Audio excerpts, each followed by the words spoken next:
Bismillahirrahmanirrahim. Assalamualaikum warahmatullahi wabarakatuh.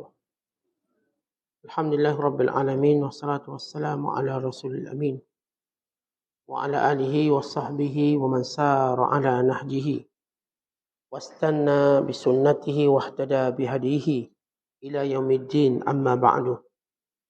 Faqala al-musannifu rahimahullahu ta'ala wa nafa'ana Allahu bihi wa bi'ulumihi fid darain amin. Telah berkata Imam Al-Allamah Syekh Abdul Qasim Al-Kushairi, semoga Allah Ta'ala merahmatinya dan kita mendapat manfaat serta barakah ilmunya di dunia dan di akhirat. Tajuk yang ke-30, zikir. Allah Ta'ala berfirman, Ya ayyuhalladzina amanu dzkurullaha dzikran katsira. Wahai orang-orang yang beriman, ingatlah kepada Allah dengan ingatan yang banyak. Rasulullah sallallahu alaihi wasallam bersabda, Ala unabbi'ukum bi khairi a'malikum wa azkaha 'inda malikikum wa arfa'iha fi darajatikum wa khairin min i'ta'i adh-dhahabi wal warik wa an talqaw aduwwakum fatadribu a'naqahum wa yadribu a'naqakum. Qalu ma dzaka ya Rasulullah?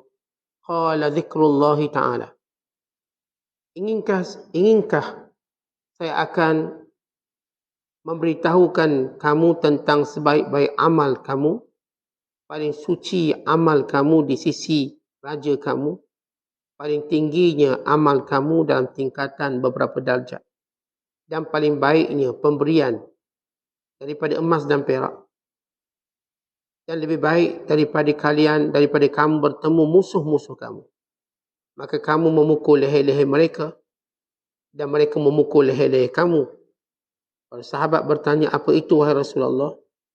Baginda sallallahu alaihi wasallam menjawab, zikrullah, mengingati Allah.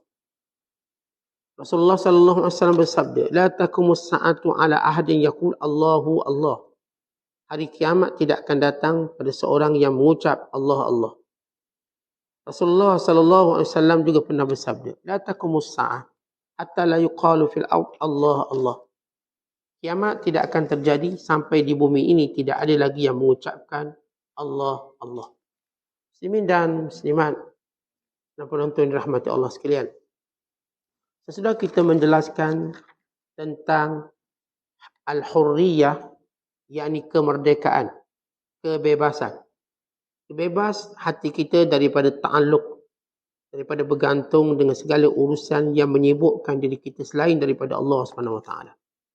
Maka kita mendaki ke tangga yang berikutnya, iaitu zikrullah, berzikir kepada Allah SWT. Kalau kita perhatikan dalam Al-Quranul Karim, Allah SWT bila menyebut perkataan zikir, maka Allah Ta'ala menyebut dengan perkataan zikir yang banyak. Di antaranya ayat yang kita bacakan ini, Ya ayyuhalladzina amanu dzkurullaha dzikran katsira. Wahai orang-orang yang beriman, ingatlah Allah dengan ingatan yang banyak. Kenapa Allah SWT menyuruh kita ingat Allah dengan ingatan yang banyak? Kerana kalau kita tidak ingat Allah Ta'ala dengan ingatan yang banyak, kita pasti akan ingat benda lain dengan ingatan yang banyak. Dan benda-benda lain yang kita ingat selain Allah dengan ingatan yang banyak boleh merisaukan kita, membimbangkan kita, menakutkan kita.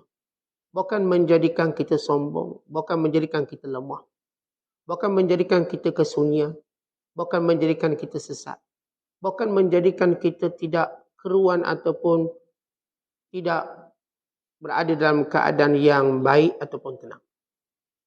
Hanya dengan mengingati Allah Ta'ala banyak-banyak, merawat semua benda itu. Tentang manusia, sifat semula jadi dia, fitrah dia. Diganggu dengan pelbagai wasawis, was-was. Diganggu dengan pelbagai khawatir, lintasan-lintasan hati. Diganggu dengan lintasan-lintasan akal. Diganggu dengan bisikan-bisikan yang pelbagai. Diganggu dengan setiap suara-suara yang nyata dan yang gaib. Maka kesemuanya ini menjadikan kita tak ada sistem. Kita rosak. Kita bayangkan kalau kita duduk dalam situasi biasa. Apa yang datang pada kita? Ni bisik yang ni bisik macam ni. Hati bercakap macam ni, yang ni bercakap macam ni. Akhirnya kita berada dalam peperangan yang tidak berkesudahan. Maka kita tak tenang tengok anak fikir benda tu, fikir benda ni. Tengok isteri fikir benda tu, fikir benda ni. Tengok pekerjaan kita fikir itu, fikir ini. Tengok kawan kita, tengok jiran kita. Berserabut dalam diri.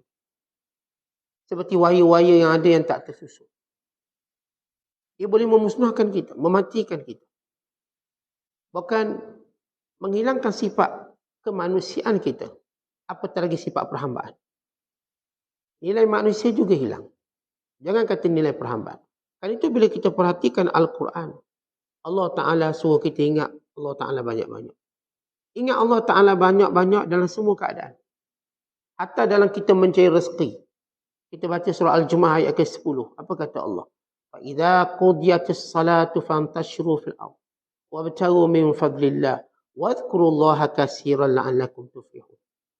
Bila mana kamu selesai solat fardu Jumaat, maka bertebaranlah kamu di muka bumi, bertebaranlah kamu di muka bumi mencari kurniaan Allah. Dan ingatlah Allah banyak-banyak, semoga kamu berjaya. Bila Allah Ta'ala kata dalam bab cari rezeki, kamu kena ingat Allah banyak-banyak. Maka itu sebab kamu berjaya. Bukan ke mana kita perang. Allah Ta'ala suruh kita ingat Allah banyak-banyak. Kita baca dalam surah Al-Anfal ayat yang ke-45. Bila mana Allah Ta'ala berfirman, Ya ayyuhalladzina amanu, idza laqitum fi'atan fathbutu, wadhkurullaha katsiran la'allakum tuflihun. Wahai orang-orang yang beriman, bila kamu bertemu dengan musuh kamu, maka tetapkan pendirian kamu, jangan lari. Dan ingatlah Allah Ta'ala banyak-banyak. Semoga kamu berjaya. Dalam cari rezeki, Allah suruh kita ingat banyak-banyak. Dalam berperang, Allah Ta'ala suruh kita ingat banyak-banyak. Dalam keadaan kita duduk, baring, dalam keadaan kita berdiri, Allah Ta'ala suruh kita ingat Allah banyak-banyak. Sebagaimana lafaz mutlak yang Allah Ta'ala sebut, wahai orang beriman, ingatlah Allah banyak-banyak. Bukan ketika mana Allah Ta'ala memuji orang yang ada akal, yang disebut ulul albab. Yang ada akal, bijak. Apa sifat mereka? Alladzina yadhkuruna Allaha qiyaman wa qu'udan wa 'ala junubihim. Itu orang-orang yang sentiasa ingat Allah ketika berdiri, ketika duduk dan ketika berbaring. Bila ada seorang lelaki, kata Abdullah bin Busur radhiyallahu ta'ala anhu, datang jumpa Nabi sallallahu alaihi wasallam. Dia kata, Ya Rasulullah, inna syara'i al-Islam qad kathurat alayya. Wahai Rasulullah, saya nampak amalan-amalan dalam Islam ni banyak. Banyak sangat-sangat. Dan saya tak mampu nak buat. Fa akhbirni bi syai'in atashabbathu bihi. Boleh tak beritahu pada saya satu benda? Kalau saya berpegang dengannya, saya seperti mendapat pahala yang banyak.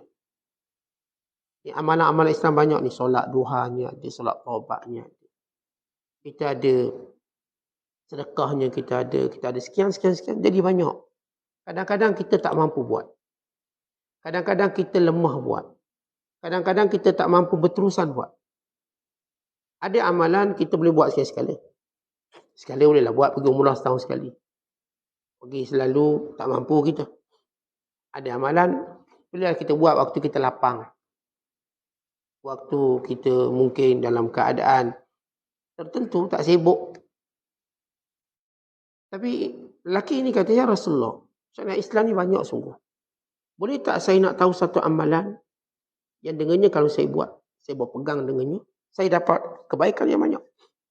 Lalu kata Nabi SAW, ada. La yazalu lisanuka ratban min zikrillah. Iaitu lidah kamu sentiasa basah ingat Allah. Tuan-tuan kita contoh. Tuan-tuan tengah berniaga. Tuan-tuan takkan boleh semayang. Tuan-tuan tak boleh nak buat beberapa ibadat-ibadat tertentu. Terbatas. Sebab apa?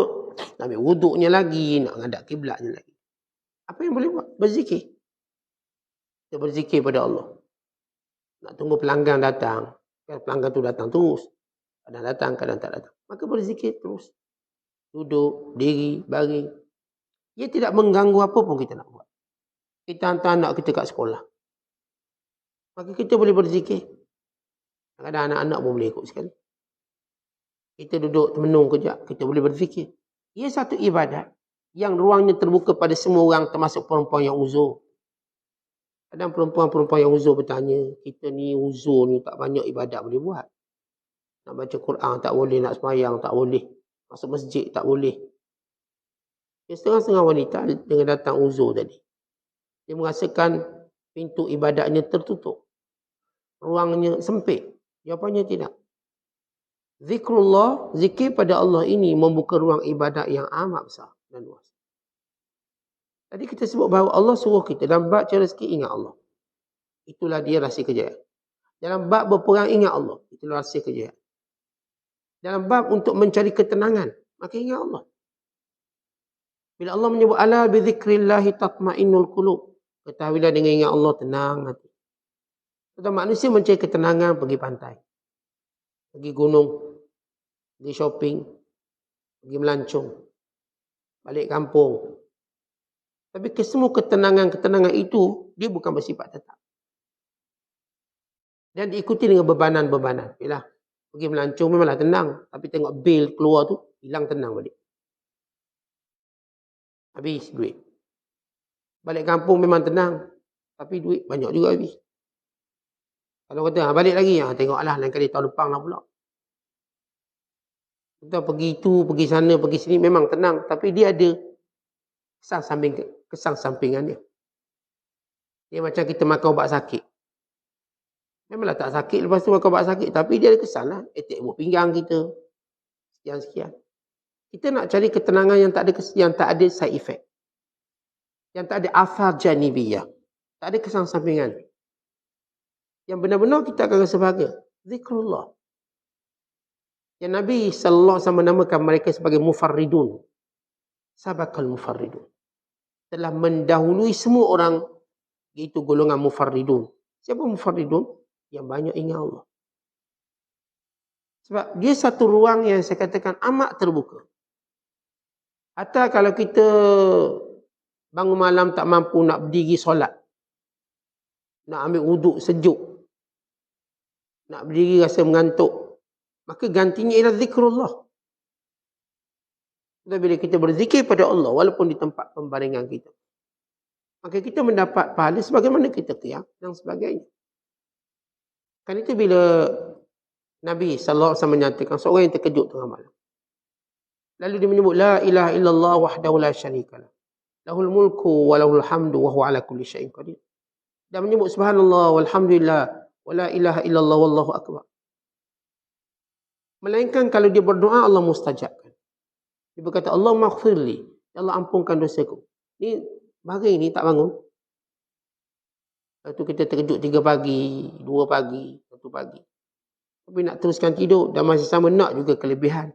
Dan terkejut malam. Yang kejutkan kita malam ni Allah. Untuk beri kita bonus.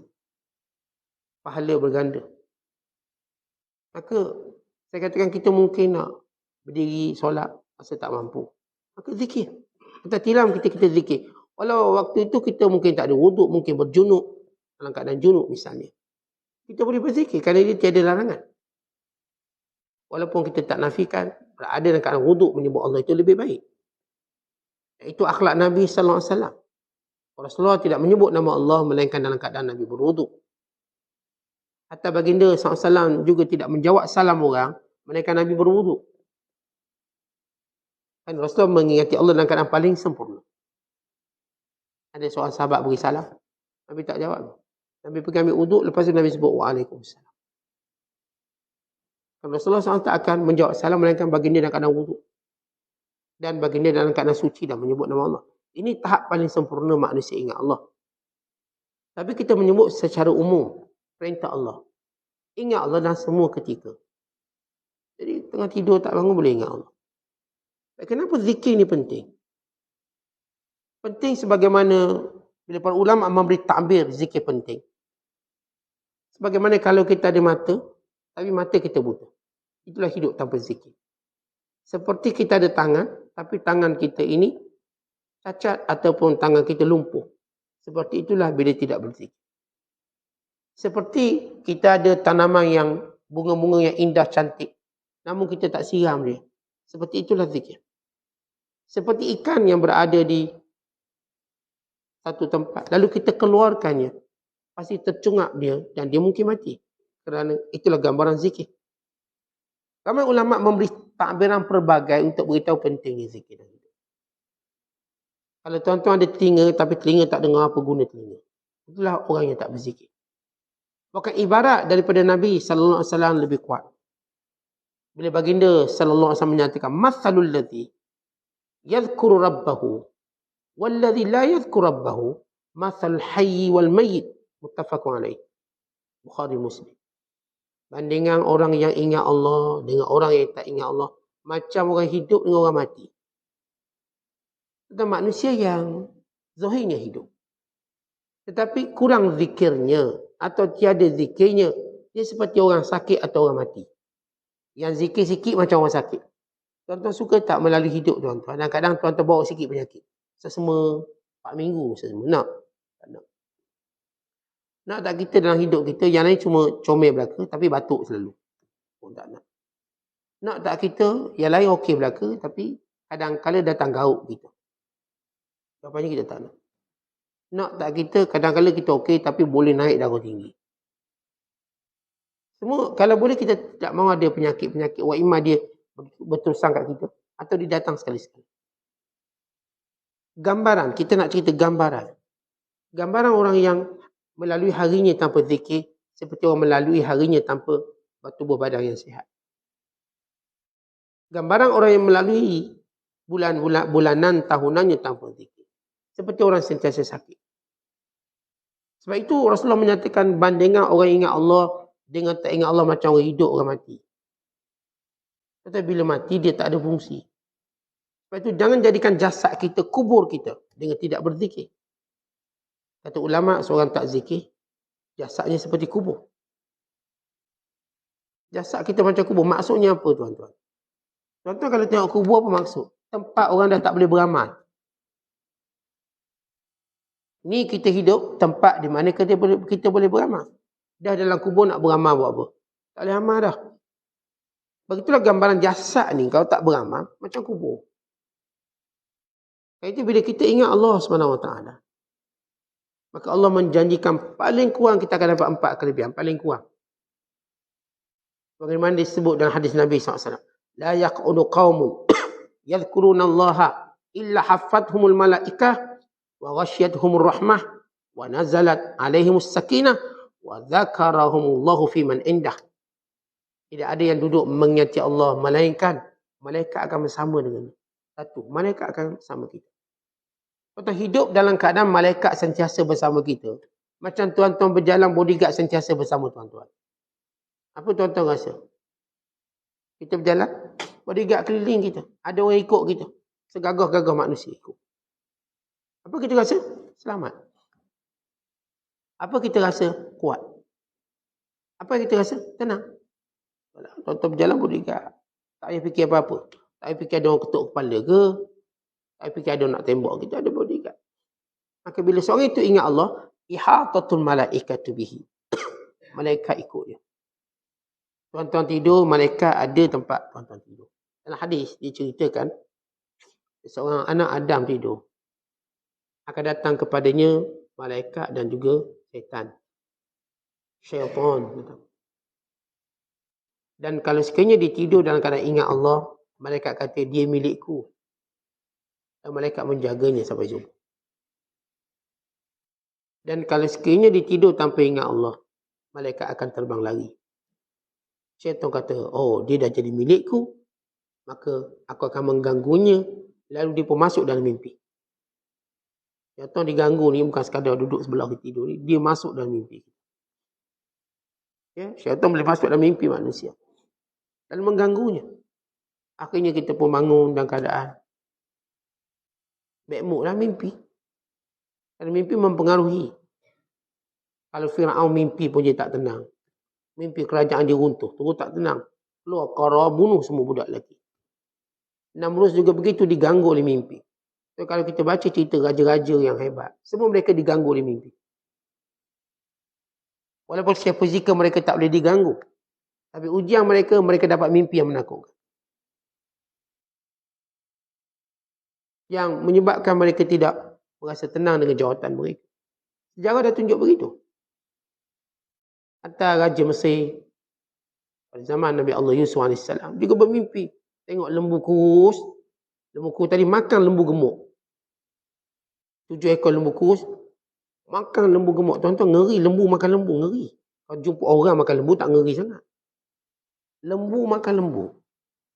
Kita tengok ayam makan ayam pun ngeri. Jahat no ayam ni. Ayam makan ayam.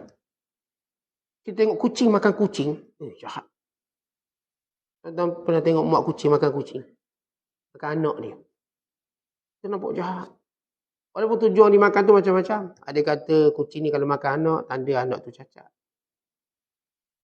Ada kata kucing bila makan anak sebab mak tu sakit. Tak cukup protein dia menaikkan melalui daging ni. Orang buat kajian kenapa kucing makan anak kucing. Macam tikus makan anak tikus. Tapi suasana kita tengok tu ngeri. Sebab bila binatang sejenis makan sejenis, ngeri. Tengok kucing makan tikus tak ngeri sangat. Kucing makan kucing. Raja ni mimpi lembu makan lembu. Dia punya ngeri dia. Tak tidur dia. Panggil semua. Siapa boleh tafsir mimpi? Menteri-menteri cuba tenangkan dia. Tuanku, adrasu ahlam. Itu mainan tidur tuanku. Marah aja. Bila menteri-menteri dia kata mainan tidur aja marah. Akhirnya menteri kata, kami tak tahu takbir mimpi. Cakap macam tu, jangan sebut mainan-mainan mimpi. Akhirnya cari siapa. Dia cari. Sehinggalah sebab Nabi Allah Yusuf dibebaskan. Jadi tuan-tuan, bila kita waktu tidur ingat Allah, malaikat jaga kita. Waktu mana kita tak ingat Allah, setan duk jaga kita. Tuan setan jaga kita tak selamat. Tuan-tuan berjalan sebut nama Allah, maka malaikat jaga. Ini yang pertama kita akan dapat. Bila mana kita zikrullah. Ada makhluk, ada malaikat, ada makhluk Allah khas yang akan menjaga setiap orang yang ingat Allah. Malaikat sepanjang jalan kita ingat Allah, malaikat jaga. Palang kerja kita ingat Allah, malaikat jaga kita. Panjang kita bermusafir ingat Allah, malaikat jaga kita. Maka ingat Allah. Kemudian yang kedua, paling tidak bagi orang berzikir. Maka Allah Ta'ala turunkan tumakninah. Nazalat alaihimus sakinah. Allah turunkan padanya sakinah. Tenang. Datang tenang. Pak Ustaz serabut juga. Dia lebih tenang daripada yang serabut tanpa sebut nama Allah. Biasakan sebut nama Allah. Contoh kesilapan kita dah menyebut nama Allah. Kita sebut nama Allah tapi kita ingat yang lain. Itu masalah kita.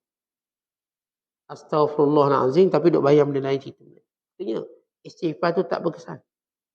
Waktu kita sebut nama Allah, fokus ingat pada Allah semua-semua.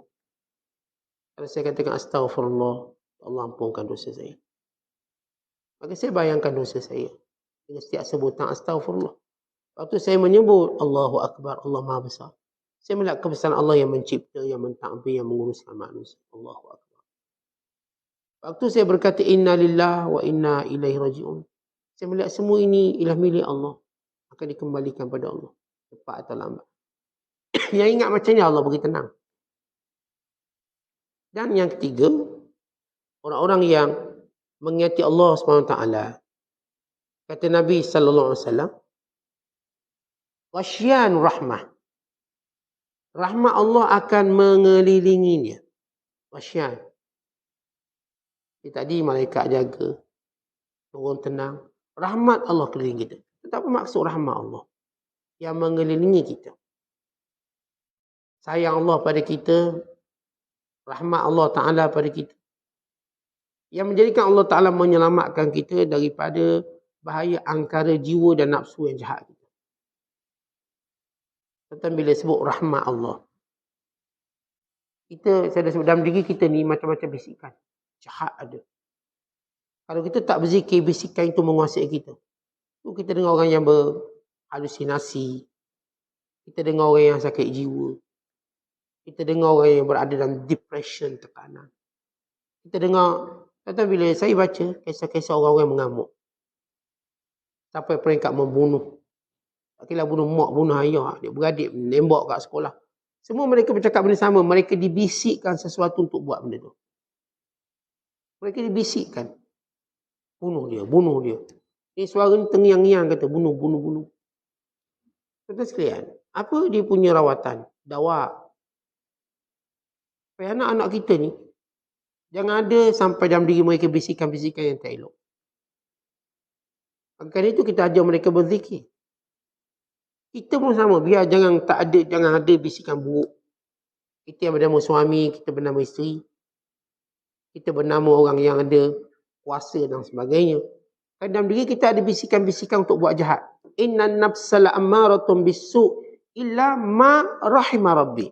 Sesungguhnya nafsu kita ni suruh jahat je, melainkan siapa yang Allah rahmati. Maka itulah zikir. Kata saya ada bisikan yang tak baik. Tuan-tuan ada bisikan tak baik. Hampir kita melakukan bisikan tak baik ini kalau tidak kerana rahmat Allah. Kita kadang-kadang nanti bisik yang lempang budak ni, pukul budak ni. Ni mari ayat-ayat tu. Ayat-ayat nak buat jahat. Perkataan-perkataan nak jahat, nak jadi jahat. Semua perkataan ini akan terus datang ke dalam diri kita. Dia kuat tak kuat, itu hal yang lain. Tapi dia datang. Semua orang akan datang benda ni. Kadang-kadang kita sembahyang untuk imam panjang pun nak bawa untuk imam. Imam ni tendang pun tahu. Dia datang. Ustaz-ustaz ceramah tak habis-habis dia kuliah ustaz ni. Tutup mic pun tu, dia datang. Dan hati dia. Dia baik, dia dengar kuliah. Dia pun catat macam biasa. Tapi hati dia bisik. Apa ustaz ni cakap abad ni macam nak kena kaku je. Dia mari bisikan tu. Ustaz ni cakap tegur mu. Dia boleh kata ustaz ni kata kaku. Jadi ini bahasa-bahasa jahat yang ada pada setiap kita. Saya ada bahasa jahat ini. Tuan-tuan ada bahasa jahat. Dan dia akan terus sibuk. Dia lebih sibuk pada mana-mana highway. Kita highway ni sibuk air raya je. Hati kita jalan paling sibuk dalam kehidupan kita. Dia tak tunggu raya. Tiap-tiap hari sibuk. Hidup jam setiap hari dengan perkataan-perkataan buruk. Kalau tuan-tuan biarkan benda ni, kelak perkataan tu akan keluar. Tu kita dengar, dia dah lama pendam Ustaz. Akhir-akhir ni keluar benda dia pendam. Ini cerita orang pendam-pendam. Tahu dalam Islam, bagaimana nak, sebab kita takut orang yang bila dimarah pendam, dibenci pendam. Sebab kita yakin satu hari nanti akan keluar. Dan keluarnya dengan cara paling dahsyat. Dia dah lama pendam benda tu, akhirnya hari ni keluar dah bunuh orang ni. Dalam Islam, kita tidak mahu kejahatan itu terpendam dalam diri kita yang akhirnya akan keluar. Dan merosakkan usaha sabar kita selama ni. Saya dah lama sabar dengan awak. Dia ayat tu, dah lama sabar. Tentu orang beriman sabarnya tak habis. Kita takkan habis sabar. Sehingga Allah beri kita kemenangan. Sehingga Allah beri kita jalan keluar. Orang yang kata, saya dah habis sabar ni, dah habis sabar. Sebab itu kita selalu ingatkan dengan firman Allah Ta'ala, وَمَا صَبْرُكَ إِلَّا بِاللَّهِ. Sabar kamu itu datang dari Allah, bukan diri kamu. Kalau kita rasa sabar datang daripada diri kita, dia akan cepat habis. Sekejap je habis. Tapi kalau kita tahu sabar itu datang dari Allah, lalu kita mohon pada Allah, maka dia tak akan habis. Akhirnya kita boleh sabar dalam satu tempoh yang lama. Sehingga kita melihat kejayaan. Sabar tengok kena anak-anak, degil, nakal, kita nasihat. Akhirnya sampai anak kita percaya. Sabar kita tengok kena bini kita, bla bla bla. Akhirnya sampai bini kita jadi soleh. Sabar tengok perangai lelaki kita, bla bla bla. Akhirnya sampai suami kita jadi soleh. Itulah dia kejayaan. Dia tak ada cerita habis sabar. Tentang kita baca kisah yang banyak. Bagaimana kisah isteri yang sabar dengan suaminya. Sama ada Allah matikan dia dan kadang dia menahan sabar. Seperti Asyah. Sabar dia dengan Fir'aun. Sampai Allah matikan dia. Tak adalah dia nak lari daripada istana. Tak ada. Dia sabar. Dia menghadapi suami yang macam ni. Mendoakan supaya dia dapat masuk syurga. Atau ada orang sabar pada suaminya sehingga suaminya jadi baik. Sabar isteri Ikrimah bin Abi Jahal. Suami gangster besar. Isterinya beriman. Kalau pujuk suami, bang, jadilah orang baik, bang. Rasulullah tu baik orang ni. Kalau abang datang jumpa dia, abang minta maaf. Dia pasti maafkan abang. Kerana Ikrimah dan senarai orang yang kena bunuh. Bila Rasulullah SAW buka kota Mekah. Senarai orang-orang yang kena bunuh sebab jahat sangat. Isterinya beriman. Isteri cari. Isteri dia minta pembantu lelaki dia ikut saya nak cari suami. Bayangkan seorang isteri mencari suami untuk beri hidayah, untuk beri sebab hidayah. Paksa menempuh padang pasir. Tengah padang pasir, dia punya khadam buat hal, nak rogoh dia. Kadang-kadang, tapi kadang tengok tak ada orang ni perempuan. Sebab lelaki, walau selemah mana pada pandangan wanita, jangan ada waktu dia akan menguasai kita. Supaya perempuan jangan berduaan dengan lelaki. Tak pusat dia ni pekerja saya tarik telinga dia. Lah hari kita boleh tarik telinga. Dia tarik telinga kita pula. Maka ini kadang, kalau ikutnya hamba tak berani buat sesuatu pada Tuhan dia. Tapi dah hamba tengok tengah padang pasir mana ada orang. Dia tu cuba merogoh isi Ikrimah. Isi Ikrimah ni bijak. Kita tak payah rogoh lah, kita buat suka sama suka. Tapi biar kita cari ni dulu, nanti kita buat. Isinya bijak, isi tak awan. Sebab dia tahu dia tak akan menang. Dan suasana macam nak jerit, orang tak dengar. Isi kata, kita cari dulu suami saya. Nanti saya tertepi lah macam tu lah ayat ni. Saya cakap ni nak mudah tuan-tuan faham. Jadi ayat dia lah dalam bahasa Arab. Maka sampailah dia jumpa Ikrimah yang sedang naik kapal untuk keluar daripada kota Mekah. Tapi kapal tu tak mampu bergerak. Faktor cuaca dan sebagainya. Sehingga kapten kapal, hari ni tak ada orang boleh selamat melainkan dengan kembali pada Allah. Maka Ikrimah terpukul kalimah itu. Tak ada orang boleh selamat. Akhirnya jumpa isterinya. Maka isterinya menyebut, ya wahai suamiku, pulanglah pada pangkuan fitrah masuk Islam. Rasulullah baik, Rasulullah pasti ampun. Maka lunak hatinya. Ini sabar seorang isteri. Kerana sabarnya kerana Allah. Tapi isteri sempat betul bang. Kita punya bantu hampir nak ogoh saya. Ikrimah sebelum balik tu bunuh seorang lagi. Bunuh. Nanti cerita kemudian lah bunuh dulu ni. Jahat nak logo Tuhan di sendiri. Dia bunuh hambanya. Kemudian dia pulang jumpa Nabi SAW. Berbai'ah. Cerita nak cerita bagaimana kesabaran seorang isteri. Sabar dia bergerak jauh ke padang pasir untuk insafkan suami. Jadi ini kita sebut sabar dari Allah. Kalau sabar dari Allah dia tak habis. Tapi dia akan melahirkan orang yang kuat. Bukan orang yang lemah, yang memendam. Jadi macam mana kita nak berhadapan dengan sifat pendam-pendam? Zikrullah. Kerana kita dah sebut zikir Allah memadamkan segala bisikan jahat dalam diri kita. Ini perkataan ma rahimah rabbi. Melainkan orang yang Allah rahmati. Diri saya, diri tuan-tuan sentiasa suruh benda jahat. Saya katakan tidak ada highway paling sibuk daripada jiwa kita. Dalam bisikan yang pelbagai. Dan janji Allah Ta'ala pada yang zikir Allah. Ghasyian rahmah Allah. Apa itu rahmah Allah? Selamat daripada setiap panggilan kejahatan. Dan akhir sekali, ini 4 kelebihan zikir yang minimum. Ialah Allah Ta'ala akan menyebut nama orang yang menyebut nama Allah di kalangan orang-orang yang tinggi di sisi Allah. Wa zakarahumullahu fi man indah. Allah menyebut setiap nama orang-orang yang menyebut nama Allah di kalangan orang-orang yang mulia dan terpilih. Dan ini selaras dengan apa yang Allah sebut dalam Al-Quran. Fadhkuruni azkurkum. Kamu ingat aku ingat kamu. Contoh kita ni kalau kita kenal mana-mana orang besar atas dunia, tuan-tuan ingat dia tak ingat tuan-tuan. Kita duk ingat dia, duk undi dia sampai dia berjaya. Kita berjumpa Datuk Seri ingat tak lagi saya. Tak ingat awak orang mana. Datuk kenal dengan saya. Saya lah yang bendera tu saya yang panjat atas pokok kelapa jatuh tu. Dia pun tak ingat. Ramai sangat yang jatuh ni. Siapa awak ni? Tentang orang-orang yang atas dunia ni, tuan-tuan berjasa macam mana pun, kadang-kadang tuan-tuan dilupakan, tak ingat pun. Allah ni, bila kita ingat, Allah ingat kita. Allah tu angkat kita. Ingat je. Subhanallah, Allah ingat kita. Lepas tu kata Sabi Al-Bunani, aku tahu bila Allah sebut nama aku. Mana orang tahu benda gaib? Saya tahu bila Allah sebut nama saya. Kata anak murid, Tok Guru macam mana Tok Guru cakap macam tu? Kadang-kadang ada kalam Tok Guru ni, orang bawah ni, dia confused. Tok Guru cakap apa ni? Dia macam bunyi-bunyi sesak, bau sesak. Lepas tu kita diajar, sebagaimana kata Imam Al-Ghazali, kita kalau dengar Tok Guru kita bercakap bahasa yang nampak macam sesak, tanya dia dulu. Jangan tunggu tak nak ikut dah kuliah dia, bunyi sesak. Tanya dia dulu. Ini anak murid Sabit Al-Bunani kata, mana Tuan Guru kata tahu bila Allah sebut nama Tuan Guru? Dia kata, bukankah Allah berfirman, fadhkuruni azkurkum, kamu sebut aku, kamu ingat kamu, aku ingat kamu. Kamu ingat aku ingat kamu. Kan nak mulut. Memang betul ada dalam Quran. Waktu tuan-tuan ingat Allah, Allah ingat tuan-tuan. Maksudnya Allah sebut nama kita. Maka ini benda yang mudah. Kan itu zikir merupakan amalan semua para anbiya. Hatta orang yang paling banyak berzikir ialah para nabinya. Dan khususnya Nabi kita Muhammad sallallahu alaihi wasallam.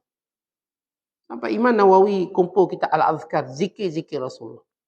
Yang Imam Nawawi buat tu itu ringkasan kepada zikir-zikir yang dihimpunkan oleh ulama lain. Ada banyak. Waktu Nabi berdiri, duduk. Rasulullah kalau kita tuan-tuan pergi haji ke umrah. Kita tengok zikir-zikir. Itu semua Rasulullah buat. Banyak ya, Rasulullah berzikir. Dengan zikir yang banyak. Kita nak tidur ada zikir, masuk jamban ada zikir, makan ada zikir. Musafir ada zikir, angin bertiup ada zikir, hujan turun ada zikir. Atau bertemu musuh ada zikirnya. Dan semua keadaan, tuan-tuan baca, ambil buku kita Al-Azkar, lihat. Zikir-zikir Rasul pada semua keadaan. Untuk kita mengetahui Rasulullah ni mulianya kerana banyak menyebut nama Allah. Lalu Allah mengangkat nama Nabi sallallahu alaihi wasallam. Wa rafa'na laka dzikrak, dan kami mengangkat namamu wahai Muhammad. Kenapa Allah mengangkat nama Muhammad SAW? Kerana Rasulullah mengangkat nama Allah. Sebab tu tuan-tuan kita ni, kalau bicara kita tentang Allah banyak, maka Allah akan angkat kita. Tapi kalau bicara kita tentang diri kita, bicara kita tentang nafsu kita, maka kita makin lama makin menurun jatuh.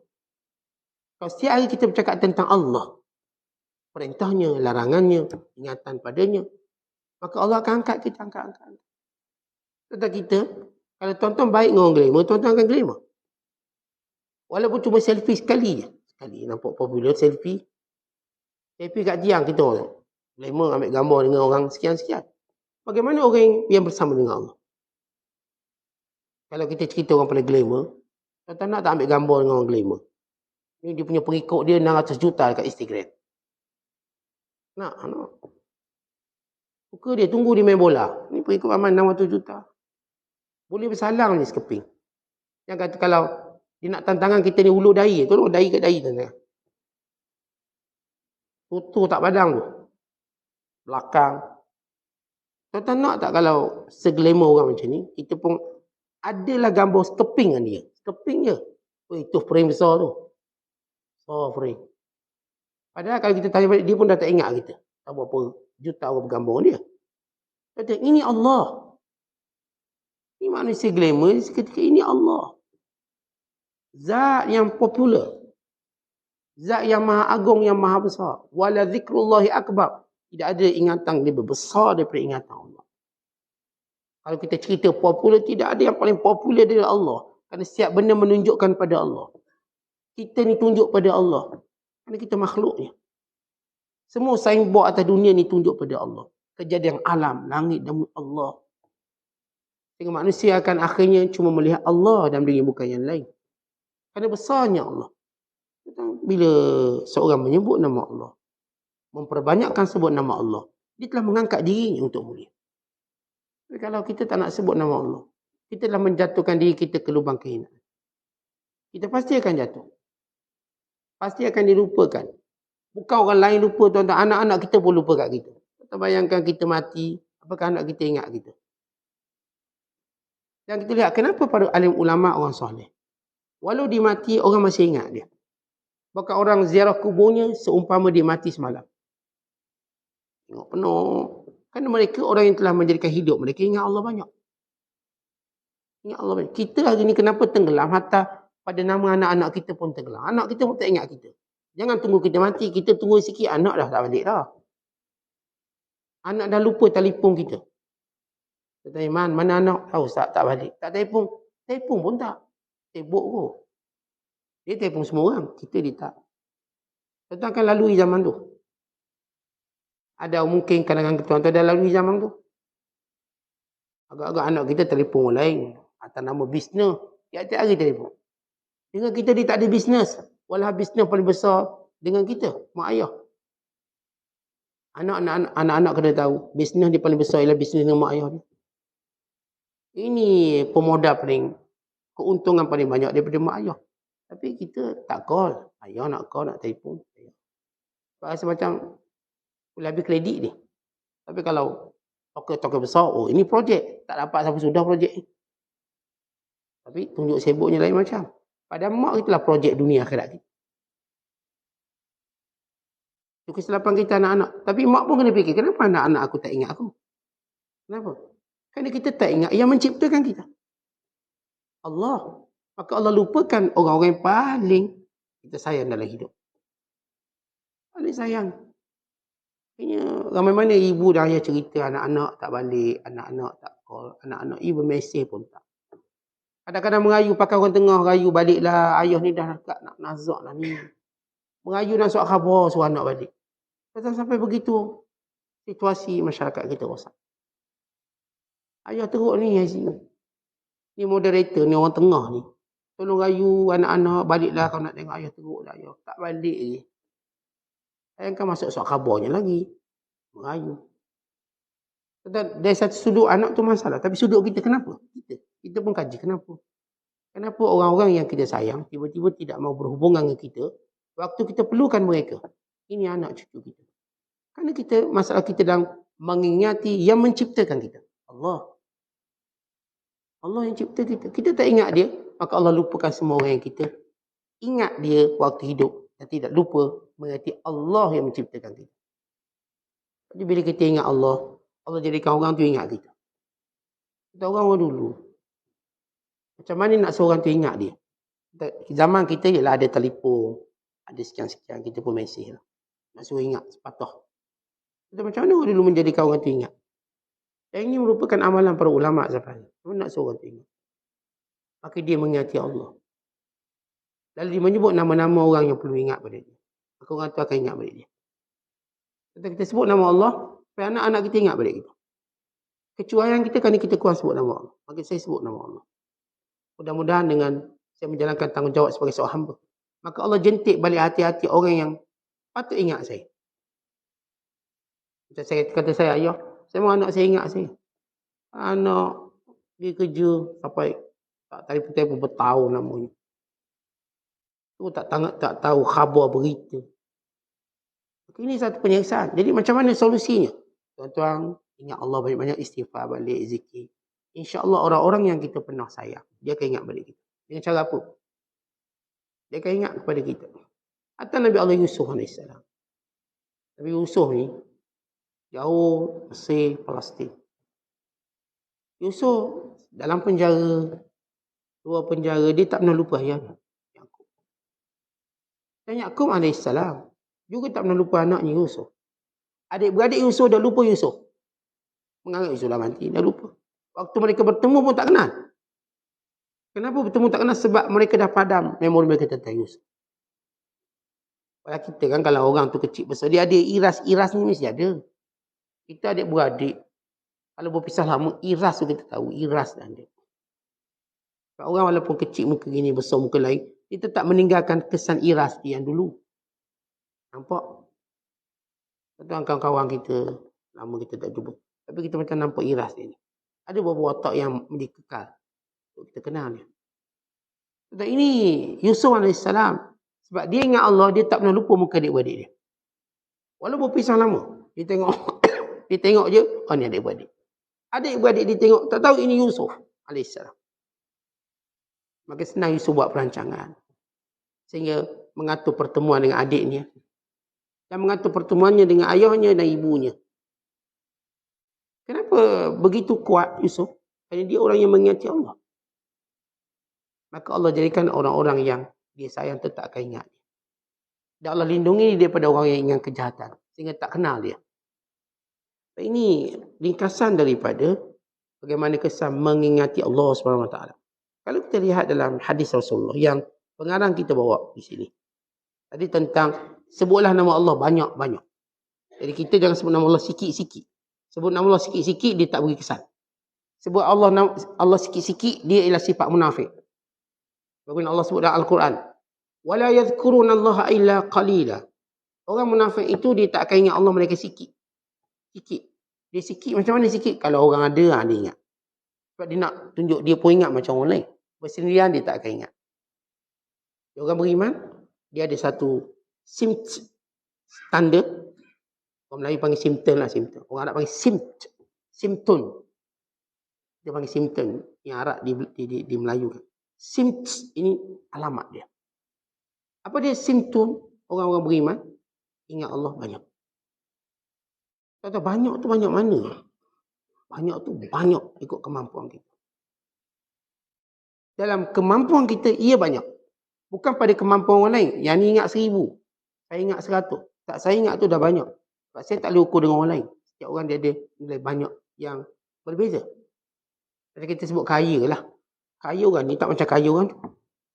Tapi dia kaya lah. Ada rumah, ada kereta. Kaya orang ni pula tak kaya macam orang tu. Masing-masing ada nilai kaya macam cerdik macam ilmu. Dia pandai. Pandai orang ni tak sepandai macam orang ni. Bila kita sebut ingat Allah banyak-banyak, bukanlah saya nak banding zikir saya dengan zikir fulang bin fulang. Tak, dia zikir 5,000. Saya takkan banding dengan dia.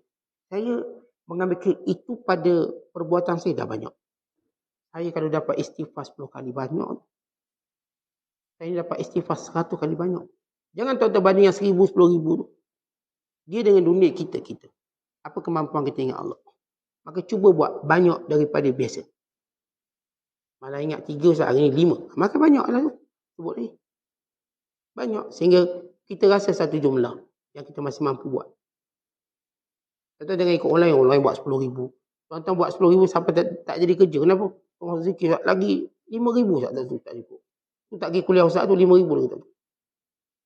Tuan-tuan, zikir kita tidak membengkalaikan tugas kita. Itulah zikir sebenar. Bukan zikir sampai tuan-tuan tu bengkalai. Sampai tak pergi sekolah, tak pergi kerja. Kenapa? Zikir. Kita sahang ke bini kita, awak ni tak masak sarapan. Bang, zikir saya tak habis lagi 2,500 bang. Baru 500. Suami tengok jangan ni kalau sarapan pun 11 pagi lah ni. Jadi, itu bukan zikir yang sebenar. Zikir tidak pernah menghalang kita punya tanggungjawab kita, urusan kita. Kalau tuan-tuan tukang kayu, tuan-tuan tukang kayu lah. Kerja macam biasa. Ini sahabat-sahabat. Tak ada pun kerana zikir mereka membengkalai semua kerja mereka. Sebab zikir bukan satu benda kita kena stop duduk setempat. Ia satu pergerakan hidup. Ia pergerakan hidup. Maka sahabat mereka berkebun, nyanyi, meniaga. Tapi diri mereka tak pernah berhenti zikir. Mereka berperang, mereka tak pernah berhenti zikir. Bukan jenis orang yang, ikat diri berzikir sampai semua kerja tak buat. Tak, saya minta cuti seminggu nak berzikir. Peliknya. Tak pernah sahabat cuti seminggu nak berzikir. Betul? Kan awak sudah faham, salah faham makna zikir. Jadi saya kata banyak tadi tidak mempengaruhi pekerjaan kita. Kalau wanita ini seorang suri rumah, seorang ibu, dia tak akan berhenti kerjanya masak sarapan untuk anak-anak. Dalam keadaan dia berzikir. Itu zikir dia buat. Kalau saya seorang guru, tak jadikan saya sempat ambil cuti hari ni sebab saya nak zikir. Ustaz dah sebut zikir banyak, hari ni ambil cuti. Cuti CRK, cuti rehat khas. Saya kata tidak perlu. Pergilah kerja. Dan awak berzikir. Daripada awak naik kereta dari rumah, daripada kosong, termenung kosong. Maka zikir. Maka itulah zikir yang banyak. Jalan nak ke kelas, duduk termenung fikir. Maka kita berzikir. Itulah dia zikir yang banyak. Jalanan kita kat kantin, nak makan. Kita berzikir. Itulah zikir yang banyak. Bukan tunggu sebut 1,000 kali. Boleh sebut 3-4 kali, okey. Ingatlah tu. Itu maksud zikrullah banyak. Jangan bandingkan dengan orang lain. Satu. Yang kedua, jangan membengkalaikan peranan dan tugas kita. Sebab itu tidak diajar cara begitu zikir.